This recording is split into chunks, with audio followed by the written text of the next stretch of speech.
Yesu Kristo ashimwe cyane. Mana yahabwa icyubahiro ko iduhaye umwanya mwiza wo kuganira ijambo ryayo.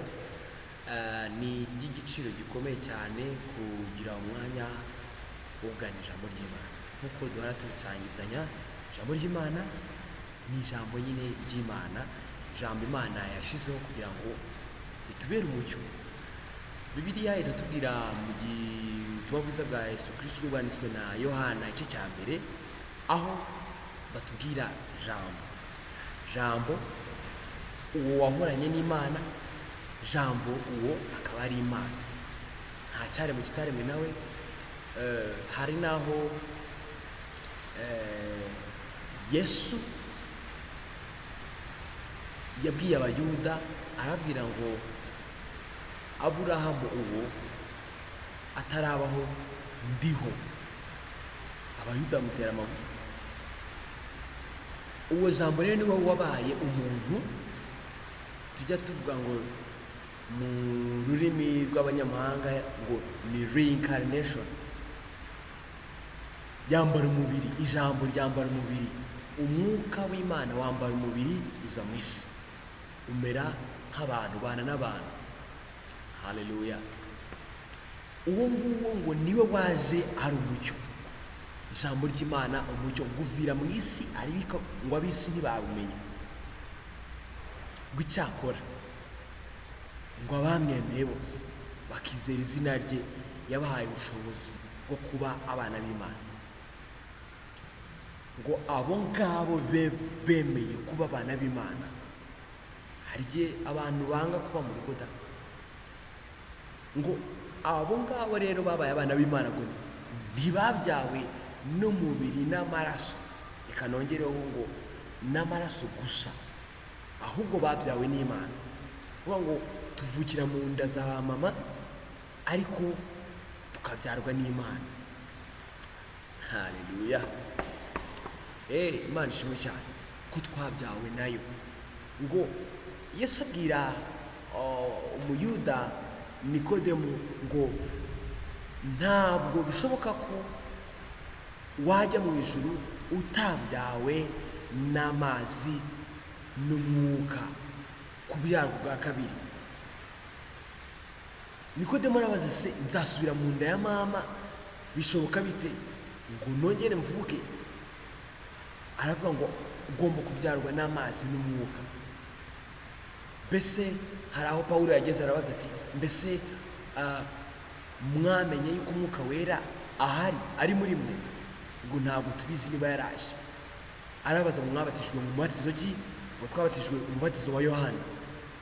Arangije umubatizo wa Yohana wari uwo ushyira abantu mu mazi, hahandi tuvuga ngo uribiye upfanye na Kristo,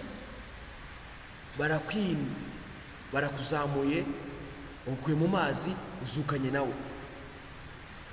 Ariko hejuru yo kubatizwa n'amazi, kize abantu bakeneye kubatizwa n'umwuka wera. Se abantu bazi yuko babatijwe n'iryari umuntu abatizwa mu mwuka wera? Hari bamwe bavuga ngo bavuguze mu ndimi nshya, ariko dukeneye kubatizwa mu mwuka wera mu izina rya Yesu. Tuzajya mu ijuru gute nitutabatizwa n'amazi n'umwuka? Kubatizwa n'amazi ni iki? Kubatizwa n'umwuka wera ni iki? Kubatizwa n'amazi turabizi, kwibiza bakakwinura, niba ari mbivuze neza. Kubatizwa mu mwuka wera ni iki? Ni ukwemerera Kristo ngo niwizeza akanwa kawe, ukatuza akanwa kawe ko Yesu Kristo ari umwami n'umukiza wawe, uzakizwa. Handi wemeye Yesu Kristo umwami n'umukiza wawe, uba wemeye ko umwuka wera kuyobora. Uko niko njye navuga ngo ni ukubatizwa mu mwuka wera. Icyo gihe si ukubyemera gusa gutya, kubyatura ni kimwe. Iyo duhamye ibintu, icyiza cyabyo ni uko bigenda, iyo duhora tuvuga ibintu bitugirirwaho. Ariko hari intambwe yo gukora. Intambwe yo gukora ni iyihe? Kubatizwa mu mwuka wera. Bw'Imana yemeye ko bino tubiheraho mu gihe turi gusoza pati 4 y'iki gice cya Genesis chapter 26 cyangwa se Itangiriro ibice 26, ariko Imana yemeye ko tubanza kumenya mu gihe gisa n'iki turi gusoza, turi gutangira umwaka, twasoje umwaka dutangira undi, dukeneye Mwuka Wera ko atuyobora. Kubatizwa mu Mwuka Wera ni ukwiye kwemera Mwuka Wera akatuyobora. Umaze kumwatura Kristo ko mwemeye, tera intambwe wumve ushatse gukora imirimo ye, ngo abakristo tuzamenyera ku mbuto bera. Gutera intambwe ukemera gukora imirimo ye, icyo gihe uba umuhaye karibu ngo akuyobore. Haleluya. Kubatizwa mu Mwuka Wera ni ukwemera Yesu Kristo ngo akuyobore. Yesu Kristo ngo ubu ngubu ntabwo ari kumwe natwe mu buryo bw'umubiri, ariko ari kumwe natwe mu buryo bw'umwuka. Jambo w'Imana mu yandi magambo ntabwo ari kumwe natwe mu buryo bw'umubiri, ari kumwe natwe mu buryo bw'umwuka. Haleluya. Imana ishimwe cyane. Reka dusenge Imana. Data mwiza, turagushimira ko uduhaye n'umwanya mwiza ngo tuganire ijambo ryawe. Tugushimira ko tugiye kuganira Itangiriro ibice 26, igice cya 4, part 4 y'iki gice. Tugushimira ko wagiye utuganiriza mu buryo butandukanye, tukaba twongeye guhura duhumeka umwuka w'abazima, ngo twongere tuganire kuri iki gice, tugisoze dutangire ikindi, twumve icyo umwuka abwira amatorero, icyo tubwira mu gihe gisa n'iki. Turagushimiye rero kuri uyu mwanya mwiza uduhaye, twakira imbabazi zawe, aho twacanze amaso yawe turihanye rwose, aho twagenze neza mu mibereho yacu buri munsi turihanye rwose, aho twacanze amaso yawe turihanye rwose, dusoje umwaka urangiye n'ibyawo bidasobanutse twanyuzemo. Ubuzima bwacu bugira ibintu bitandukanye, ibihe bitandukanye bitari byiza, ariko dutangira uno mwaka wa 2024 utubere umwaka w'umugisha. In the name of Jesus Christ, twakira imbabazi zawe mu mwaka mushya, twakira Umwuka Wera ngo atuyobore nk'uko ijambo ryawe bitubwiye, twakira imbaraga zawe kugira ngo dutere intambwe, twemere kugira imirimo myiza ngo waturemeye muri Kristo Yesu, ngo tuyigenderemo, dukora, utuyobore, tubyarwe n'Umwuka Wera, tubyarwe n'Imana. Ababyawe batarabyawe n'umubiri n'amaraso gusa, ahubwo babyawe n'Imana, abana b'Imana. Uyu mwaka tube mu bana b'Imana, uyu mwaka tube mu bana b'Imana, uyu mwaka tube mu rugo rwa Data. Kristo aravuga ngo ese ntimuzi ko bikwiye kuba mu nzu ya Data, mu rugo rwa Data? Kandi twamenye neza ko si mu nsengero gusa dukeneye kuba, ahubwo bw'inzu, imitima yacu ngo ni insengero. Tuzaza mu nsengero tugusenge, ariko ushaka ko tugucingura ngo uhagaze ku rugingo rw'imitima yacu, urakomanga ngo uwumve ijwi ryawe arakingura, musangire. Turagucinguriye Kristo uyu mwaka, tugushimiye ko iri jambo ari ryo ritangiranye umwaka wa 2024, kubyarwa n'amazi n'Umwuka Wera. By'umwihariko ibyo byombi bifite agaciro. Hari ababyawe n'amazi bakeneye kubyarwa n'Umwuka Wera, hari ababyawe, hari abatarabyarwa n'ubwo buryo bwombi babikeneye. Turagukeneye. Hari abasumye inyuma. Abo bose mu izina rya Yesu Kristo tugwaye karibu, utubere musha kuko utangiye umwaka musha n'ibintu bisha. Izo mbaraga zawe dutere intambwe, tugwe karibu mu izina rya Yesu Kristo. Twakira umugisha wawe dukura mu kuba mu murimo wawe. Twamenye ko ariho rushingiye, uba mu murimo wawe nta cyiza ngo azakena. Uhimbaze ubw'ijambo ryawe tujye kumva n'uganira, wamamare ku bw'uyu mwanya mwiza umugisha uhaye. Turakwakiriye, tubaye ikaze muri uyu mwaka mu izina rya Yesu, utuyobore. Uzatubere umwaka udasanzwe, w'ibihe bidasanzwe byo kuguha karibu, ukagendana natwe. Twabonye abantu bageneye nawe, Mwami Imana nziza, ubwo buzima turabwakiriye mu izina rya Yesu Kristo wacu, amen. Imana ishimwe cyane kuko bw'uyu mwanya mwiza duhaye. duherukana tuvuga ngo mu Itangiriro ibice 26 aho twasoje tuvuga ngo uyu mugabo Isaka, kwa dufite umutwe w'amagambo uvuga ngo Isaka azerera mu gihugu cy'Abafilisitiya. Tugeze ku murongo wa 22 aho havuga ngo avayo afukuza irindi riba ryo ntibaritonganira aryita Rehoboti. Aravuga ati none Uwiteka adushyize ahagutse, natwe tuzororokera muri iki gihugu. Haleluya, haleluya, haleluya. Imana twakire idushyira ahagutse muri uyu mwaka mwiza ryayo. Haleluya. Imana idushyira ahagutse, twakire kujya ahagutse mu izina rya Yesu muri uyu mwaka mwiza rya Yesu. Aryita Rehoboti, ntibaritonganiye. Ubuzima bwo gutongana, ubuzima bw'amacakubiri, ubuzima bwo bwa nyamwigendaho, bwo kwirebaho, kugundira, turekure. Hari ubuzima Kristo, tujye tureba ubuzima Kristo yabayemo tubwigane. Yesu aravuga ngo mungire uko ndi umugwaneza kandi noroheje mu mutima, ngo nawe muzabona uburuhukiro mu mitima yanyu, ngo kuko umutwaro wanjye ntabwo uremereye. Imana ngo idushyire ahagutse. Imana ishaka kudushyira ahagutse. Haleluya. Imana ngo izi ibyo yibwira kutugirira ngo ni amahoro si ibibi, kugira ngo iturememo ubuzima bw'ibyo tuzabona ahanyuma, ituremere ubuzima bw'ibyo tuzabona ahanyuma. Ntabwo tuzi ibiri imbere. Twabimenya gute tutabanye nayo? Duhe umwanya, duhe karibu umwuka w'Imana, tubyarwe n'umwuka w'Imana, kuzuzwa umwuka wera. Izo ndimi niziduha ni sawa, niduhagwanwa ni sawa, ariko tuvuge Imana, dukorere Imana. Mu gihe gisa n'iki dutere intambwe dukorere Imana. Niba nta kandi kazi ufite, menya yuko Imana igwaye akazi ko kuyivugira.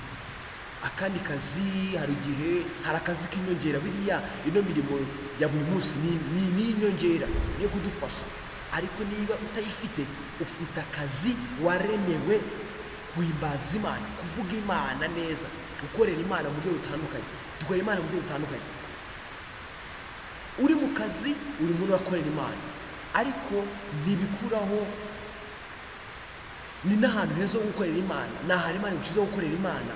Ahantu hose uri mu kazi ka buri munsi kaduha amafaranga, uri gukorera Imana ku buryo uba umuco. Ahantu uri uba umuco.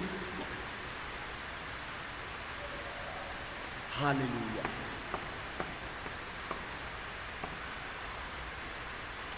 Ku buryo ahantu uri uba umunyu, ngo turi umunyu w'isi. Umunyu ujya uryohera abantu bakunda ibyo kurya. Nta ibyo kurya rero biba birimo umunyu. Imana ikeneye ko tugira ibihe bidasanzwe hamwe nayo. Mbese ni gute ukeneye Imana muri uyu mwaka mu izina rya Yesu Kristo? Mbese ni gute wakingurira Imana kugira ngo ukorane nayo muri uyu mwaka mu izina rya Yesu Kristo? Ni cyo cyifuzo ufite.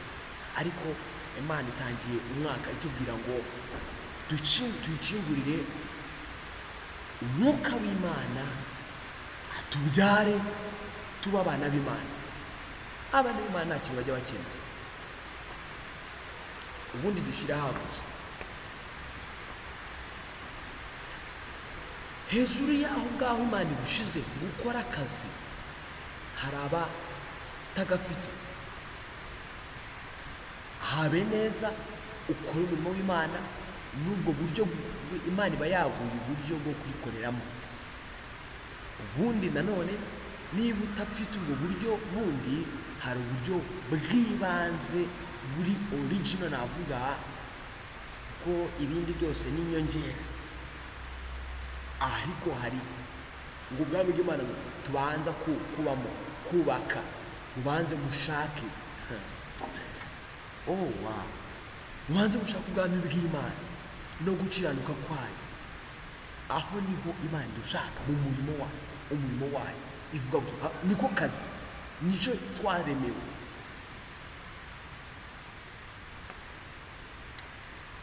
Hari igihe umuntu abaza ngo niki wandemeye iki?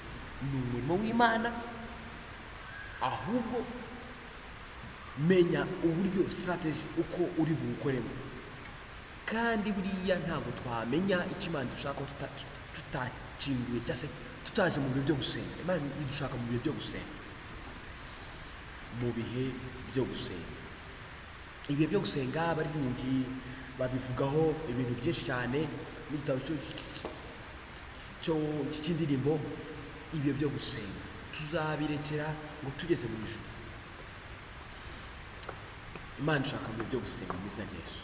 Uyu mwaka rero njyewe niyumvisemo kuwita dusenge ubudasiba. Ngira ngo ni amagambo tuzagenda twibukiranya buri gihe, gusenga ubudasiba, pray without ceasing cyangwa pray continually. Haleluya. Dusenge ubudasiba, kuko uyu mwaka ntabwo woroshye. Nkuko tujya tubyumva, ntabwo imyaka turimo iri kugenda isubira inyuma, ahubwo ngo wenda ngo twumve ko ibi bihe turimo bigoye bizasubira inyuma kagenda byoroha. Hoya, ahubwo biri kurushaho kuba bibi, bikugorana. Uko iterambere riza niko iterambere ry'umwuka riri kubura umwanya, kandi iterambere ry'umwuka buriya ntabwo rikwiye kubura umwanya.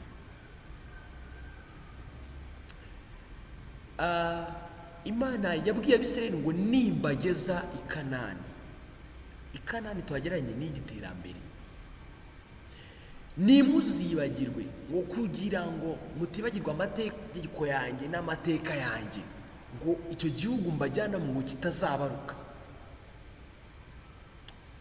Amagambo arakomeye buriya, nyine niyo natekereje ngo bikomeye cyane, kuko njya mbanza gusubira inyuma uburyo Abisirayeli bamaze imyaka 40 bizengurukaho nk'ubuzima tubamo, twizengurukaho butarangira. Bamwe bagapfira mu butayu, bamwe bapfira muri urugendo, ntituzi ko baba bagiye mu ijuru. Hari abantu benshi ku mapositi duhora tubona bataha, batoya, bakuru. Turajya twibuka n'Abisirayeli bajya kujyanwa mu bunyage, hahandi Imana yababwiraga ngo nimwitwara nabi muri cya gihugu mbajyanamo kizabaruka. Imana irabanza irababwira ngo bana banjye, ubwoko bwanjye natoranije, hari ubwoko buzaza ngo budafite impuhwe namba, ngo butitaye ku mwana, ngo ku musaza, ngo kurinde nande. Mutuzi muri biri ukuntu batwawe bajyanywe mu bunyage. Yari yabashyize nk'uko twabiganiye gushize muri pati tuyisoza, hari ibintu bingahe. Yarababwira ngo utazicwa n'inzara azicwa n'icyorezo, utazicwa n'icyorezo azicwa n'inkota. Byari ibihe bikomeye. None twasoje pati y'iki gice turi kwibukiranya yuko ibihe turimo ntabwo bitandukanye n'iby'icyo gihe. Ibyorezo birahari, inkota irahari, intambara ziravugiriza, inzara. None twihugiyeho, Benedata twasoje igice cy'ubushize tuvuga ngo birashoboka ko waba ari wowe Mefibosheti usigaye mu muryango wawe wo kuba ari inkuru. Twibuka ko Imana yibutse Mefibosheti imujyana ibwami. Benedata, ngo ku bwa se Yonatani. Mbese hari icyo Imana itwibukiraho, hari ubwibutso dufite imbere y'Imana twashatse muri iki gihe twaretse kwihugiraho kugira ngo mu gihe gisa n'iki naho twapfa nka Yonatani ariko abacu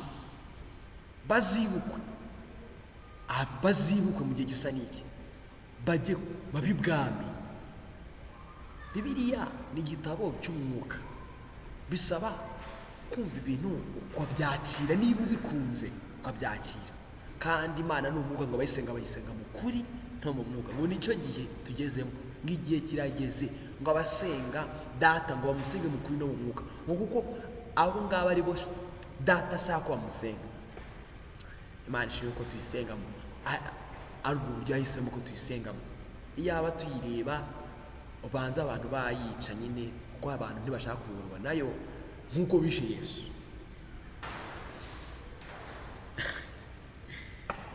Imana ishimwe cyane, Imana ishimwe ko ari Imana nyine. Ibi tubona tutazi nibwo bumana bwayo. Iyo turi imbere yayo turabisobanukira, ariko twemere ko tuyihe karibu mu gihe gisa n'iki. Ikintu cyitwa kwihugiraho bene data tugishyire ku ruhande. Kwihugiraho harimo ibintu byinshi: guhugira mu miryango, guhugira mu kazi, kugira ute. Ibyo bintu n'inyongera, turi gutinzwa n'inyongezo zakorwaho Imana izikozeho bikaba ikibazo. Impamvu bizaba ikibazo ni uko arizo duhugiyemo, ni uko arizo dutekereza ko arizo bizaba ubuzima bwacu. Ariko korona zaraje, abantu babona yuko bishoboka ko Imana yabatungira mu gusaguza. None ibiri imbere ntabyo tuzi. Mbese nibiza tuzabigenza gute? Ibi bihe turimo bihindahinda tukabyumvira hirya bitugezeho, twabigenza gute? Ntabwo bo tuzabaho. Cyeka niba twiteguye ko icyo gihe nibiza aribwo tuzava mu mubiri, byatutwarada. Ariko icyo wiringiye tujye tumenya yuko Imana ni umwuka.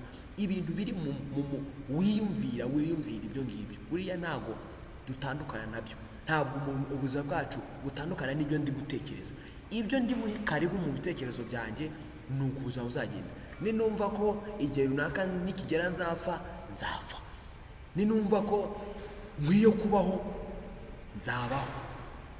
Ariko umuntu uzabaho ni umuntu witeguye gukora imirimo myiza, udafite, kuko umuntu ukora imirimo mibi ahorana igishika. Amagambo akomeye ariko nyine najyanye n'ibibi. Dusoza iki gice cya 27, amaze kumva yuko Imana imushyize ahagutse Isaka, twakiriye kwagurwa n'Imana bya Yesu. Ijambo ry'Imana riratubwira ngo rega inyegamo zawe ngo kandi ngo ntugarukire hafi. Haleluya. Imana yongera gusura Aburahamu iramubwira ati reba ngo urambura amaso ngo aho ugeze amaso hose ngo iki gihugu kizaba icyawe. Sinzi ahantu urimo kugeza amaso uyu mwaka. Sinzi ikintu wiringiye, sinzi ahantu urageza amaso, ariko navuga ngo ukwizera uzaha mu ubuzima bwawe, aho uzagarukira ni aho ngaho nyine. Buriya ntabwo Imana izakora ibintu bitandukanye n'ibyo wizeye. Niyo mpamvu dukeneye kuzamura kwizera. Haleluya.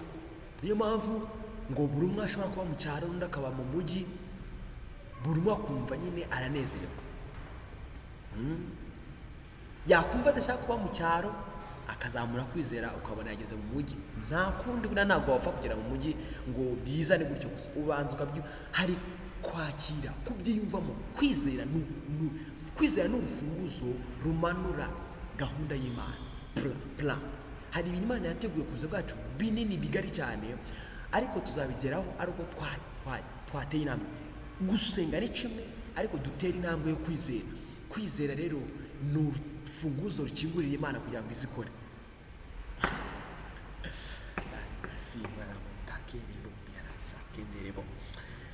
Dukeneye ko Imana ikora. Niba dukeneye ko ikora, hejuru dusenge, dutanga umwanya wacu dusenge. Icyo ni kimwe.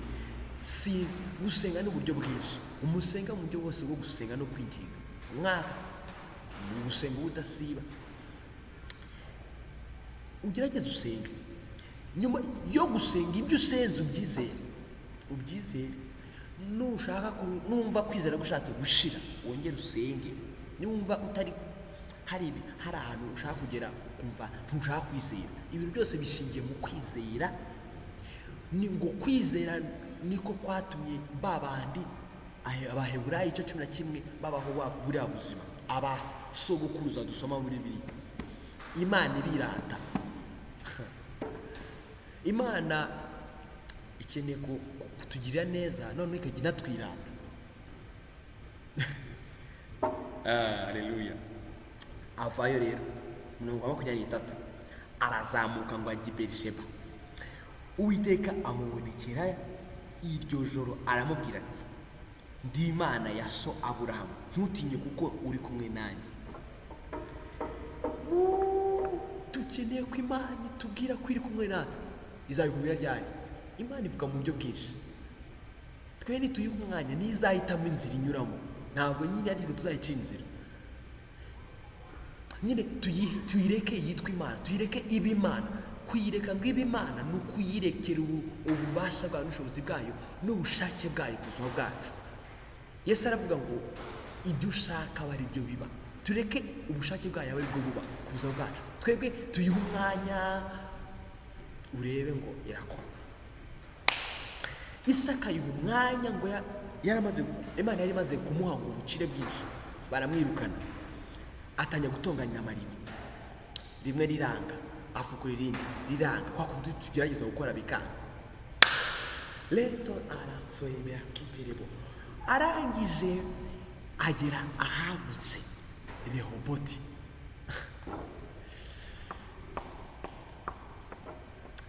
Ikindi natekereje muri iyi minsi kigezweho, twe kujya mu kigare, buri wese ashaka Imana ku giti cye.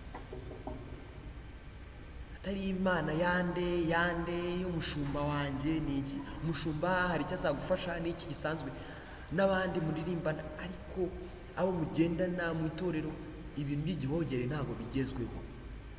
Igihogere nyine ngo nakabigeranya nyine ibintu bya general. Igihe twabaye mu gihogere kirahagije. Noneho cyarangiranye na Yesu. Yesu yaravuze ngo hari inzira ahagirwa abantu bagenda mu nzira ifunganye. Inzira yawe peke, wowe nyine ku giti cyawe. Imana avuga ati ndi Imana ya so Aburahamu. Imana iri kumwibwira, kwibwira Isaka, ntutinye kuko uri kumwe nanjye. Ni ryari Imana izavuga ngo iri kumwe natwe? Nituyiha umwanya. Kandi nzaguha umugisha.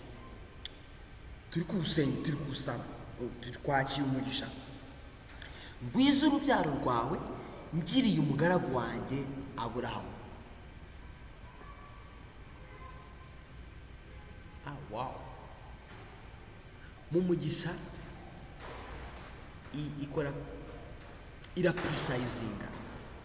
Mu mugisha urahari mwinshi, ariko noneho by'umwihariko urubyaro urani ni ikintu gikomeye cyane. Kuba iyo bawuprecisinze, ngira ngo no mu Itangiriro Imana imaze kurema umuntu, ikintu yahise ivuga ngo nimwaguke mwororoke mugwire isi. Urubyaro ngo umwandu Uwiteka atanga ni urubyaro. Niyo mpamvu dusengera ahantu badafite urubyaro. Hari abo Imana yemera ko barera abandi, ariko akenshi Imana itanga urubyaro. Imana ishimwe ko itanga urubyaro. Twakiriye umugisha, twakiriye n'urubyaro mu izina rya Yesu. Urubyaro, Imana yashaka ko urubyaro rugira umumaro cyane iyo twubashye Imana. Hari aho mu Bwiza yageze aravuga ati umuntu utubaha Imana bitwa nuko iyo nda iba yaravuye. Sinzi hari n'ahandi henshi atagakwiye kuvuka umuntu ubaho tubaha Imana, kuko abazarimbuka, umuntu uri mu isi abazarimbuka. Imana ishaka ko tugira urubyaro kubaha Imana. Niyo mpamvu rimwe na rimwe Imana hari ibintu twima, avuga ati uyu muntu nimuha urubyaro ndamuha urubyaro ruzarimbuka. No, ni byiza ko Imana idusanga mu mwanya mwiza ikaduha abana bazaza bakayubaha. Imana bwiza ibyo igira kutugirira. Niyo mpamvu ubona imigisha myinshi iba itaraza, kubera ko ntiyadusanga mu muwe mwanya, tuzayikoresha iki? Nahoze mvuga nti nabonye abantu bemera gukora umurimo w'Imana mu gihe bagiye mu ivugabutumwa, akagenda agasangayo icyifuzo cy'ikibazo yazanye, igisubizo cy'ikibazo yazanye, ibyifuzo afite bigasubirizwa kuko yagiye mu ivugabutumwa, yateye intambwe akagenda mu ivugabutumwa, mu murimo wayo.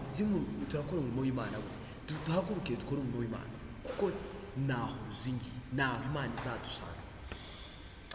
Ngwiza urubyaro rwawe ngiriye umugaragu wanjye Aburahamu. Urumva bya bindi kuza mu gakiza ntibifite umumaro kuri twe gusa, bifite umumaro no ku rubyaro rwacu, abo bari kuza. Uzajya kubona abana babonye abaterankunga, n'abamenya barize, bashoboye kugira ibyo bakora. Yubakaho igicaniro, yambaza izina ry'Uwiteka, abambayo ihema rye, kandi abagaragu ba Isaka bahafukura n'iriba. Urumva yari amaze kubona Imana hari ibyo ikoze, hari ibyo imuganirije, yubaka igicaniro. Igicaniro twagiye tukivugaho ibintu bikomeye cyane.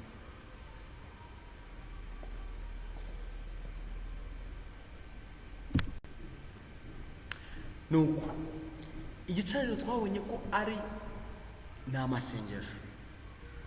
Imana iradushaka mu gihe tunezerewe dusenge, mu gihe ituganirije dukomeze dusenge, mu gihe dufite ibibazo dusenge. Amasengesho atuma ahora dushepinga, ushobora kuvuga shape cyangwa sharp, akadutyaza, akadushyira ku murongo, ahora adushyira ku murongo kugira ngo tube abantu bashyitse b'Imana. Haleluya, haleluya. Twakira amasengesho atubera ubuzima. Amasengesho, iyo nshatse ngiye kuvuga amasengesho, mvuga amasengesho ni ubundi ni imirimo myiza. Buriya niyo masengesho asenga. Donc umurimo w'Imana, iyo uri mu murimo w'Imana, iyo uri gukora umurimo w'Imana, niyo masengesho nyine aremereye. Yubaka igicaniro, yambaza izina ry'Uwiteka. Yubaka igicaniro, iyo wubatse kubaka igicaniro, nakabisobanuye ngewe nko kurema uburyo ukoramo umurimo w'Imana. Niko kukwegeranya nka Eliya, ngo ageze atya ngo azana amabuye 12 angana n'imiryango ya Isirayeli, arangije arasana, ngo asana igicaniro cyari cyarasenyutse, n'ibindi. Kubaka igicaniro ni nko gutegura. Hari ahantu, ese iyo dutegura business zacu tuzitegura gusa ngo mbone amafaranga, ni ikibazo gikomeye cyane. Ariko dukeneye mu mirimo dukora ya buri munsi, niyo ngiyo ituzanira uburyo kugira ngo Imana igihe umugisha, nuko tuzagira gutya tukahagira ahantu igicaniro donc hakaba nk'igicaniro cy'amasengesho. Kizaba igicaniro cy'amasengesho gute? Ni ahantu umuntu agera nyine akabona serivisi nziza, imirimo myiza, akabona aranyuzwe, akabona baramwakira neza, ahantu heza umuntu agera nyine yifuza kuba. Donc imirimo, tegura place, ahantu, uburyo ukoramo umurimo w'Imana, mu bintu ibikorwa. Akenshi ibikorwa tubona ko ari amafaranga. Noneho ahantu amaze gutegura igicaniro, ngo yambaza izina ry'Uwiteka. Ndanezerewa. Ahantu nk'aho heza, buriya harabanza hakakunezeza wowe mbere yuko hanezeza abandi.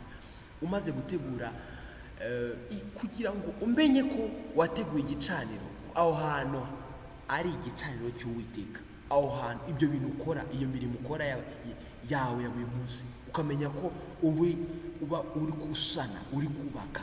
Buri munsi duhora tubaka igicaniro cy'Uwiteka, tureba ko kimeze neza, dushyiraho iki, ngo umurimo w'Imana ntukazi. Kugira ngo umenye yuko icyo ari igicaniro cy'Uwiteka, nuko uzahanezererwa. Nutahanezererwa uzamenye ko aho hantu nyine ibyo bintu uri gukora nyine nta gahunda. Bishobora kuba bitagenda ukabinezererwa, donc bitagenda nk'uko wenda wifuzaga amafaranga menshi, ariko gato gato biraza. Ariko pfa kuba uhanezererwa gusa.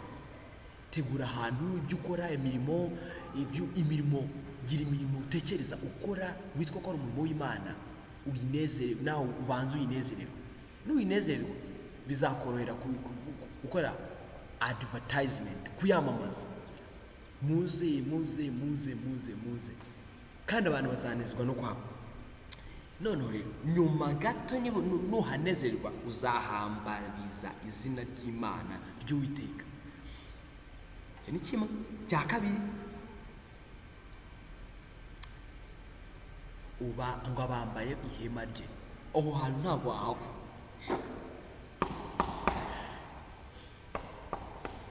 Ushobora kurema mu rugo, ariko birashoboka ko hari umuntu ugira urugo akumva adakunze kuhaba cyane, kuko utanezerezwe no kuba mu rugo.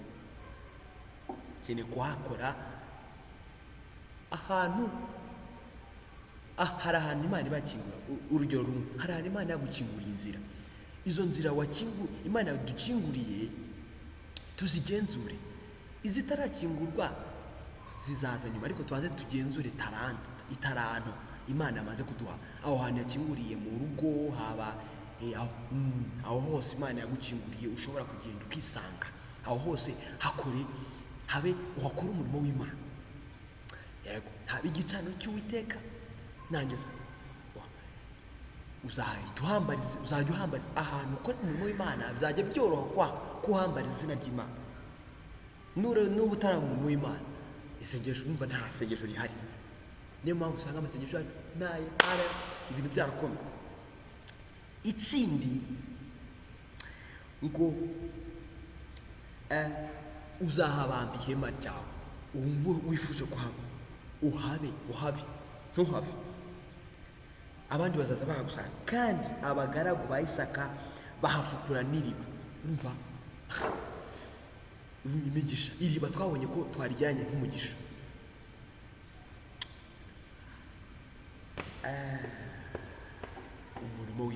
Umurimo w'Imana twumvise ko ari ikintu cy'ibanze. Hari inzugi Imana yadukinguriye, turimo turazi izo nzugi tuba arizo tugenzura izo nzugi zakinguwe zihari, izindi zizaza nyuma. Izo zihari zizazana n'izindi. Tuvuga ko babantu Imana umushebuja yabahaye itaranto. Bivuga ngo izo taranto barazigenzuye ngo zibazanira izindi. Nizo utagenzura izo nzira Imana yakinguriye, hari ukuntu nyine ngo dusengere ibintu basanga hari imiryango ikinguye runaka, kandi ukabona wenda ndashaka kwiga Icyongereza n'urugero, ariko haje Igifaransa. Kandi ubusanzwe n'Igifaransa ndagishaka, nisa nagikoresha, ariko ubu ndi gushaka cyane Icyongereza. Umuryango ukinguye ni uw'Igifaransa cyangwa Igiswahili. Kijyemo kige, ntawamenya, wasanga nyine ubwo naho nyine ni uwo muryango niwo ukinguye. Nibyo reba ibikinguye aba ari byo ufata. Turebe ikinguye aba ari byo dufata. Bahabona n'iriba, bahafukura n'iriba. Ubumva hari ukwamuka. Uwo ni wa mukire turi kuvuga. Ubukire nta kundi buza n'uko. Hari igihe dutekereza ngo ubukire ni iki? Dutegura ahantu haba umurimo w'Imana. Hategura umurimo w'Imana, hazaba ahantu twifuza gutura. Ahantu turaba twe tutifuza kuhatura, abantu bazahaza bate? 26. Maze Abimeleki rero mwumve, ava i Gerari ajyana aho ari na Ahuzati inshuti ye, na Fikoro umutware w'ingabo ze. Araje, uwo ni umwami wamwirukanye, n'abagaragu be barazanye baramwirukanye, ariko ngo baza aho ari. Mana ngo twigishe ngo kubara iminsi yacu mu buryo butuma dutunga imitima y'ubwenge. Nta bindi, twiyegurire Nyagasani wa mugani wa yandirimbo ngo iyeguriye Nyagasani nitabyijwi rye, ubutumwa nzabusohoza, iteka mwemerera mfata ukuboko. Haleluya.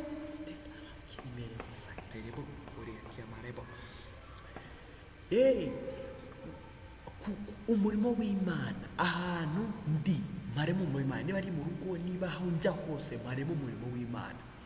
Aho njya hose, ngo aho muzajya hose nzaba mpabagabije, niho naho hazaba hari akazi kawe, hazaba hari umurimo wawe. Nuharemo umurimo w'Imana, abantu bazifuza kwabo bandi ntabwo baciriritse. Haje umwana wa wundi wamwirukanye, abantu ushobora kuba batagukunze batakwifuza, ariko kuko ahantu uri wahagize umurimo w'Imana baraza.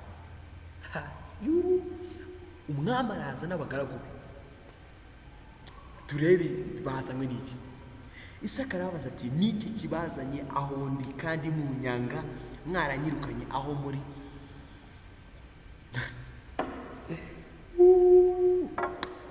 Mana hari imfunguzo dukeneye kugira muri mwaka, harimo gusenga ubudasiba.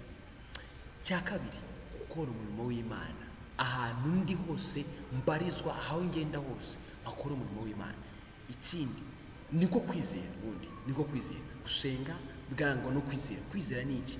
Niyo mirimo. Kwizera ngo zana kwizera kudafite imirimo, zane kwizera gufite imirimo. Iyo mirimo aho hantu umurimo aho uzakoreza wakoze umurimo w'Imana, uko niko kuzagaragaza kwizera ufite. Kwizera dufite niko kugaragaza ko turi abantu b'Imana. Eliya arasenga ngo Mana, ngo uyu munsi bigaragare ko uri Imana, ari we Imana, ngo kandi ngo n'abagaragu bawe, kandi ngo nanjye ko ndi umugaragu wawe. Nta kundi twagaragaza Imana. Imirimo dukora nizagaragaza ko twizeye Imana. Iyo Mana rero twizeye, abantu bazaza bayirebera. Ntago ari abaciriritse gusa, aba n'abakomeye baraza rero. Muranyanga kuki muje? Baramusubiza bati twabonye neza yuko, ntabwo ari twabonye gusa, neza yuko Uwiteka ari kumwe nawe. Uwiteka baramuzi. Turavuga tuti dushire indahiro hagati yacu nawe kandi dusezerane nawe. Wowe utarema zaleka utarema teririya kisiye baraba. Dushire isezerano ngo tugirane isezerano nawe, kandi ngo dusezerane nawe. Abantu basifuza gusezerana nawe. Isezerano, iryo sezerano ni rimeze gute? Yuko utazatugirira nabi. Abantu bashaka amahoro ufite, bashaka ubwo buzima bwiza ufite. Niba ngo wakinguriye Imana mu buzima bwawe, none nabo bashaka kugucingurira mu buzima bwabo ngo wisange, kuko wowe uri umunyamahoro. Ni ufite, hari ibyo ufite byiza bashaka, ubuzima bwawe barabushaka. Ubwo rugero twashakishije uburyo isi imenya ko turi abantu b'Imana, ko Imana iri kuza gushyiraho abantu bayi ikimenyetso. Isi iri gushyira ku bantu bayi ikimenyetso, Satani iri gushyira abantu ku bantu bayi ikimenyetso, tukamenya ko ari bari gukora Satani. Ariko n'Imana iri gucamo mbere yuko ihana, iri kubanza gushyira abantu bayi ikimenyetso.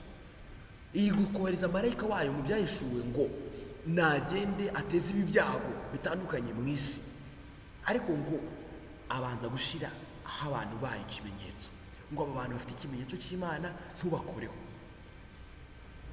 Iri gutandukanya abera n'abatarabera, ngo wanduye agumye yandure, uwera agumye yere. Uwahisemo gukorera umubi umukorere. None rero hari abantu abenshi bari mu kigare batahisemo na kimwe, bahagaze hagati bose.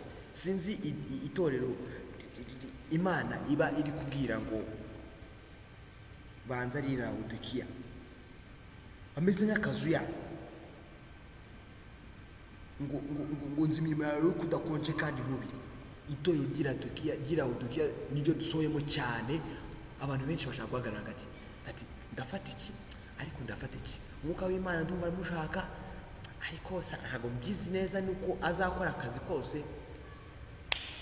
Ariko Eliya ngo arahaguruka aravuga ati uyu munsi ngo tumenye Imana tuzakorera, ngo niba ari iyo Bali cyangwa se ari Uwiteka, tumenye Imana turi gukorera. Aravuga ati ibyo ni byiza. Aravuga ati sawa, abantu za Bali bafate ikimasa cyabo batakambira Imana yabo, ngo Imana iri usubisha umuriro yaba ariyo Mana, aba ariyo dukorera. Yosuwa nawe aravuga ati tumuzirikane, agiye gusa abo arimo arasoza urugendo rwe. Ati mbese Imana muri bukorere ni iyihe? Muvuge neza iyo muzakorera. Uyu munsi rero turi guhamya Imana tuzakorera. Baramubwira ati dusezerane nawe rwose ngo ko utazatugira nabi, twabonye kuri kumwe n'Imana, ngo nk'uko natwe tutakwakuye nawe hari uko bagiye bamufasha. Buriya yateye imbere muri iki gihugu, yahagira umugisha, nubwo yahuye n'intambara ariko yahagira umugisha. Ntabwo iyi si nubwo tuyigendamo bigoye bijuje, ariko hari uburyo twayibayemo. Kuba turiho turarya turahaha kandi dukorana n'abantu batandukanye, nubwo baba batadukunda n'iki, nubwo byaba bimeze nabi, ariko hari uburyo tubanyemo nabo. Niyo mpamvu niyo tugiriwe Imana hari uburyo twagoye. nk'uko Isaka ngo yarajya aba umukire cyane, arushaho kuba umukire cyane muri iki gihugu cy'abanyamahanga.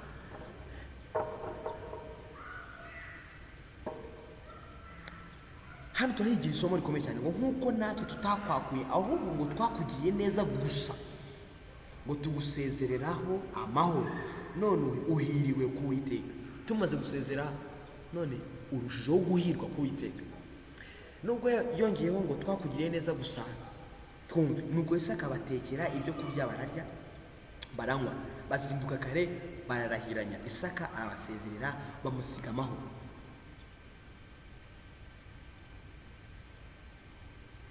Ngira ngo turibuka ko bajya gusezeranaho niho yabibukije uburyo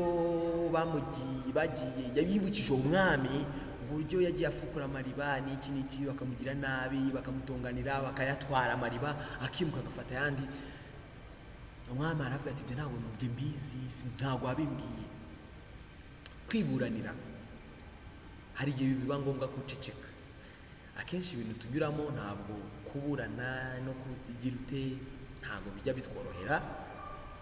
Iyo bishobotse kuvugira icyo uvuga urakivuga, ariko nanjye njya mbigerageza nkavuga nti aho bibaye ngombwa nyine nanjye kwivugira ni sawa. Umwami aramubwira ati geza aho, dore njye ntacyo wambwiye. Nuko batandukanya amahoro, ariko baramwifuza umunyamahoro, afite ibintu, Uwiteka ari kumwe nawe. Bararahiranye amasezerano. Abantu nubwo mutabanye neza, hari aho byagenze nabi, Imana nitugirira neza, ntabwo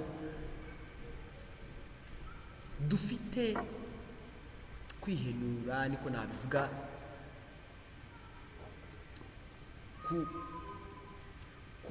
sinzi, hari ukuntu ukurira ahantu, ukurira mu buzima udakunzwe iki, kuko birahari cyane ko turi mu isi bibaho cyane.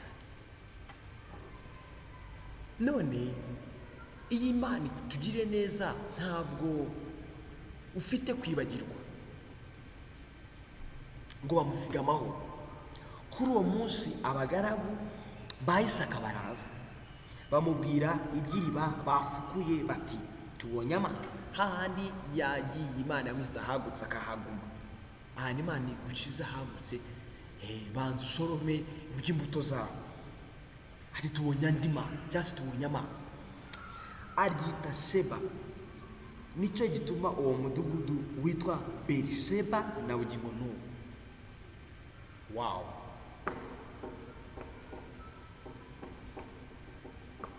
Umva yabonye amazi, arongera abonye andi mazi. Amazi twabonye ko ari ubuzima, akomeje kwaguka, bisobanuye kwaguka, idushyize ahagutse. Umva rya jambo yahanuye ko Imana imushyize ahagutse. Uyu mwaka twakire kuba ahantu hagutse neza Yesu. Nubwo dutegura ahantu habe umurimo w'Imana, aho Imana tugabije hose twagira umurimo w'Imana. Ubundi urebe ngo Imana iraha umugisha imirimo y'amaboko yacu, kuko twagize ahantu h'umurimo w'Imana. Abantu bazaza bajyane natwe amasezerano bavuga ati rwose Isaka, Josefu, nawe ushyiremo izina ryawe, ati rwose turifuza gukorana nawe. Telemo sarala embara kota inezere kitaramu nyebo. Esawu amaze imyaka 40 avutse, arongora Yuditi mwene Beri umuheti na Basemati mwene Eloni umuheti, bababaza imitima ya Isaka na Rebeka. Umva yaragiye ashaka, umwe yashatse ni umuheti n'undi yashatse n'umuheti. Toke bari amoko y'abanyamahanga. Turi gusoza, reka dusengere muri iri jambo. Ntabwo babaje abo yashatsemo. Esawu ni umuhungu wa Isaka. Abo yashatsemo bababaje imitima y'ababyeyi be. Ntekereza ko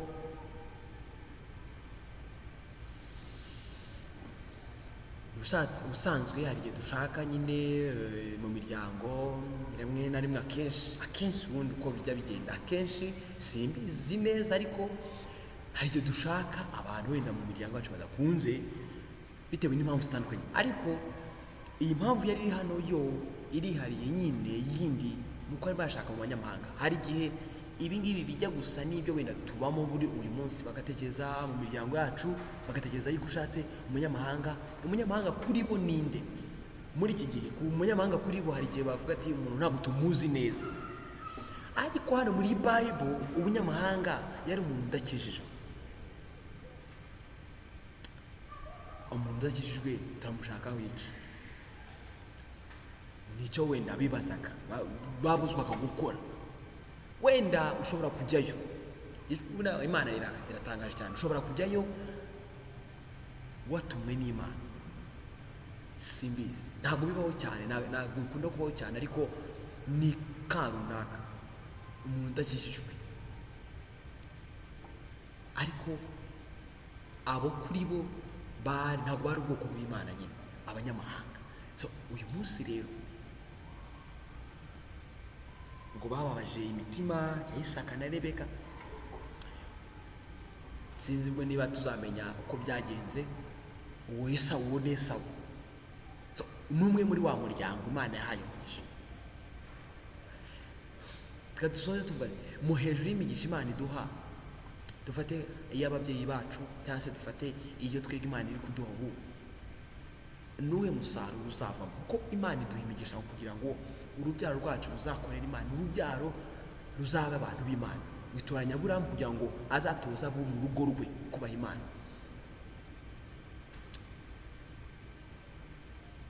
Sinzi igituma turi gusengera ibintu dushaka, dusaba iyo migisha itandukanye. Mbese sinzi n'impamvu turi buze gukingurira Imana ngo ibe muri twe, niba ari uko dukeneye imigisha yayo gusa. Iyo migisha yayo se izaza ikora iki?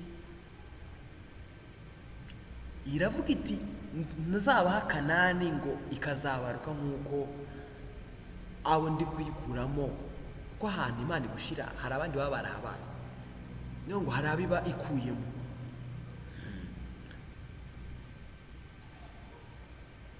Dusengere muri ubwo buryo, dukunda Imana, ngo dukunde Uwiteka Imana yacu n'imitima yacu yose n'ubugingo bwacu bwose n'ubwenge bwacu bwose n'imbaraga zacu zose, kandi ngo iri itegeko rihwanye naryo dukunde bagenzi bacu uko twikunda. Ngo aya ni amategeko n'ibyahanuwe niho asohorera.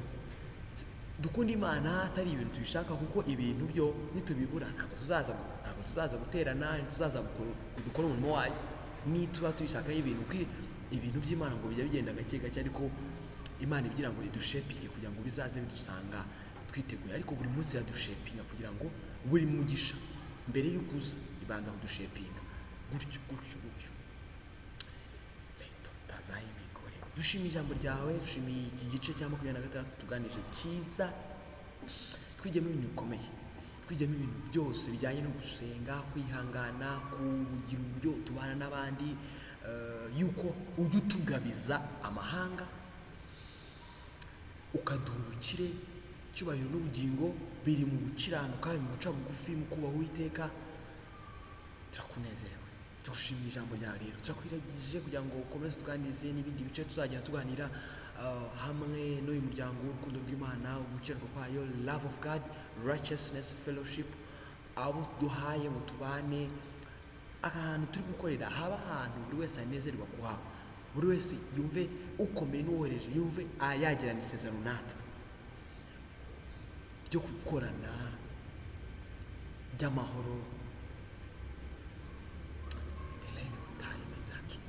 Twakiriye imbabazi zawe, twakiranze umunsi wawe, aho twatinze kwitaba, aho twateye intambwe, twageze kwizera guce mu izina rya Yesu Kristo. Turashaka gukora umurimo w'Imana, ariko kwizera, kuzamura kwizera, imbaraga zawe turazakiriye. Umugisha wawe muri uyu mwaka uzatubera umwaka mwiza udasanzwe nk'uko tuwutangiye, twagiye kuwusoza amahoro, dutangira ndi gutyo. Icyo ngicyo cyawe mu izina rya Yesu wacu, amen. Imana duhanugisha, Imana ishimwe uyu mwanya mwiza. Karibu dukomeze tuganire. Ufite igitekerezo, gukorana mu buryo butandukanye n'ubufasha, support, gukorana, details ziri muri description aho munsi. Watubona ku mbuga zacu zitandukanye mu mazina yacu, love of God, righteousness, fellowship. Comments dusangize abantu ngo ubutumwa, tuganire mu izina rya Yesu Kristo wacu, amen. Mwaka mushya muhire wa 2024.